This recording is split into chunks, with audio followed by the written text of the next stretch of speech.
विधानसभा निवडणूक 2024च्या वेळी अकोला, बुलढाणा आणि वाशिम या तीनही जिल्ह्यामध्ये त्या ठिकाणी राष्ट्रवादी काँग्रेस पार्टीचं घड्याळ या चिन्हावर लढणारा कुठलाच उमेदवार त्या ठिकाणी किंवा हा 3 जिल्ह्यामधील एकही मतदारसंघ अजितदादांच्या राष्ट्रवादी काँग्रेस पार्टीला त्या ठिकाणी सुटणार नाही अशी परिस्थिती निर्माण झाली होती। त्यावेळेला मी स्वतः अजितदादा, प्रफुल्लभाई पटेल आणि सुनीलजी तटकरे यांची देवगिरी राष्ट्रवादी काँग्रेस प्रदेश कार्यालय आणि परत देवगिरी अशा 3 दिवस सतत 5 भेटा घेऊन या 3 जिल्ह्यामध्ये राष्ट्रवादी काँग्रेस पार्टी, अजित पवार गट आणि पर्यायाने घड्याळ या चिन्हाला एक मतदारसंघ त्या ठिकाणी सुटावा असा आग्रह, अशी विनंती, असं निवेदन घेऊन मी दादांकडे गेलो होतो। त्यावेळेला शिंदखेड राजा मतदारसंघाचे विद्यमान आमदार, माजी मंत्री डॉक्टर राजेंद्र शिंगणे साहेब हे शरद पवार साहेबांच्या तुतारी या चिन्हावर त्या ठिकाणी निवडणूक लढणार होते आणि शिंदखेड राजा मतदारसंघ हा शिंदे गट धनुष्यबाण या चिन्हाला त्या ठिकाणी सुटणार होता। परंतु माझा आणि माझ्या सहकार्याचा आग्रह असा होता की या 3 जिल्ह्यामुळे, या 3 जिल्ह्यामध्ये एक शिंदखेड राजा मतदारसंघ हा राष्ट्रवादी काँग्रेस पार्टीचा त्या ठिकाणी बालेकिल्ला राहिला। घड्याळाला या मतदारसंघातील मतदारांनी सातत्यानं त्या ठिकाणी मतदान केलेला हा मतदारसंघ राष्ट्रवादी काँग्रेस पार्टी घड्याळ या चिन्हाला त्या ठिकाणी सुटावा। त्यावेळेला डॉक्टर शिंगणे साहेबांच्या पुतणी, त्याचबरोबर सध्याचे केंद्रीय मंत्री प्रतापरावजी जाधव साहेब यांचे पुतणे शिवसेनेतून योगेश जाधव, त्याचबरोबर बीजेपीचे सुनील कांदे, त्याचबरोबर शशिकांत खेडेकर या सर्वांचा आग्रह होता की राष्ट्रवादी काँग्रेस पार्टी घड्याळ चिन्ह हे त्या वेगळ्या पक्षातील लोक जे होते त्यांना मिळावं आणि त्यांनी ही राष्ट्रवादीच्या चिन्हावर निवडणूक लढावी। परंतु माझा आग्रह अजितदादांना असा होता, एकतर हा मतदारसंघ राष्ट्रवादीला सुटलाच पाहिजेत आणि त्यातल्या त्यात राष्ट्रवादी काँग्रेस पार्टीमध्ये काम करत असणाऱ्या एखाद्या निष्ठावान कार्यकर्त्याला आणि राष्ट्रवादीच्याच कार्यकर्त्याला ही उमेदवारी, हे तिकीट त्या ठिकाणी दिलं पाहिजे। अजितदादांसोबत झालेल्या माझ्या 5 छोट्या बैठका, त्याच्यामध्ये अजितदादांनी मला हा शिंदखेड राजा मतदारसंघ राष्ट्रवादीला सुटेल अशा प्रकारचं ठाम आश्वासन मला दिलं होतं। त्याचबरोबर माझा स्वतःचा अर्ज मी या मतदारसंघामध्ये भरला होता आणि दादांना मी सांगितलं होतं, जर शिंदे गटाला ही उमेदवारी आपण देऊ केली तर मी त्या ठिकाणी आपला फोटो लावून राष्ट्रवादी काँग्रेस पार्टीचा पुरस्कृत किंवा स्वयंपुरस्कृत उमेदवार म्हणून त्या ठिकाणी अपक्ष निवडणूक मी लढणार आहे। म्हणजे त्या मतदारसंघामध्ये पहिल्यांदा मैत्रीपूर्ण लढत हा विषय मी स्वतः अजितदादांच्या समोर, तटकरे साहेबांच्या आणि प्रफुल्ल पाटलांच्या समोर ठामपणे त्या ठिकाणी मांडला होता।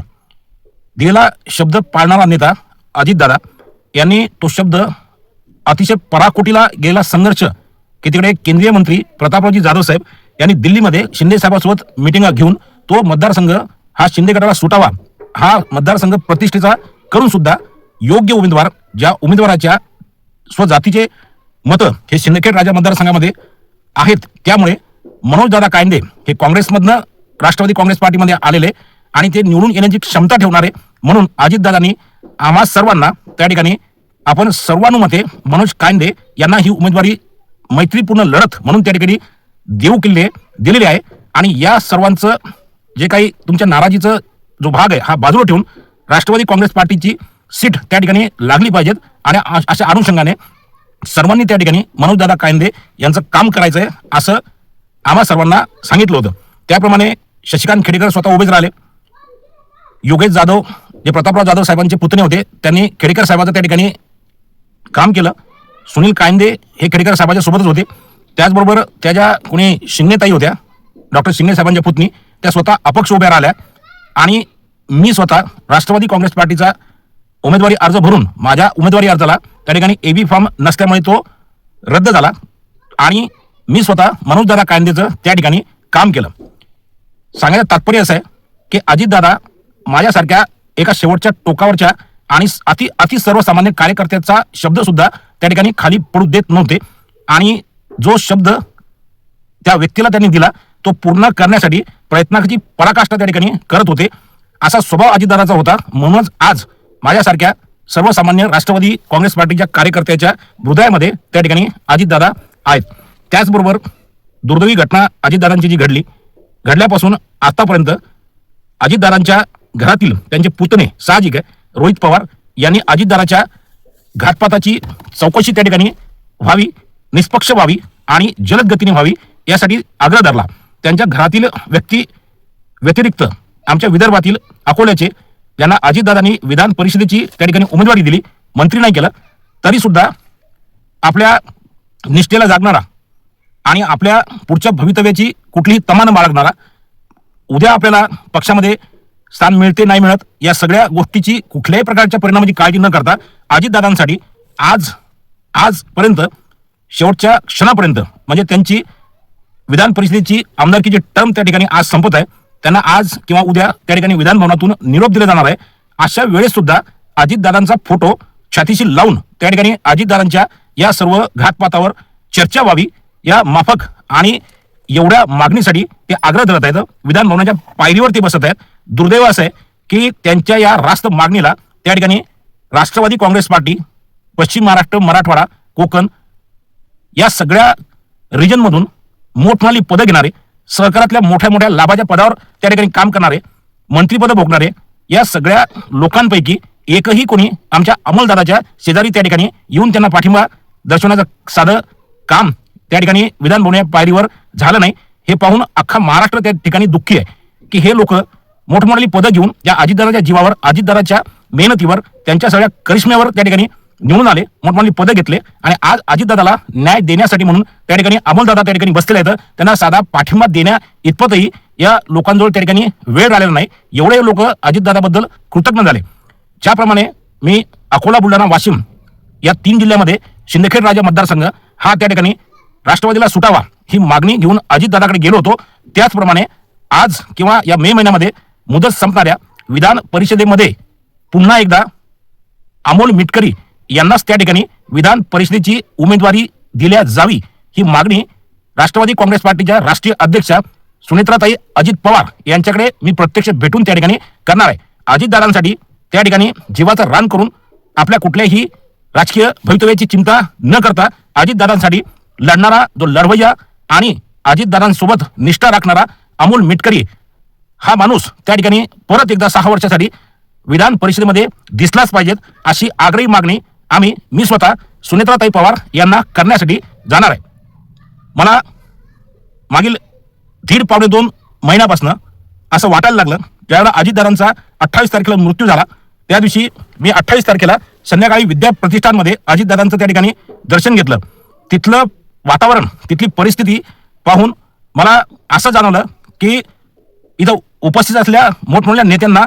म्हणजे एक प्रकारे अजितदादा गेले तर बरंच झालं की काय, म्हणजे अजितदादा जाण्याचा एक प्रकारचा अगोरी आनंद या लोकांना झाला की काय, अशा पद्धतीची परिस्थिती त्या ठिकाणी आम्हाला त्या ठिकाणी अनुभवण्यास आली. त्याच्यानंतर ज्यावेळेला अजितदादांच्या या सगळ्या घातपाताची चर्चा त्या ठिकाणी संपूर्ण महाराष्ट्रात व्हायला लागली, म्हणजे सत्ताधारी असो, विरोधक असो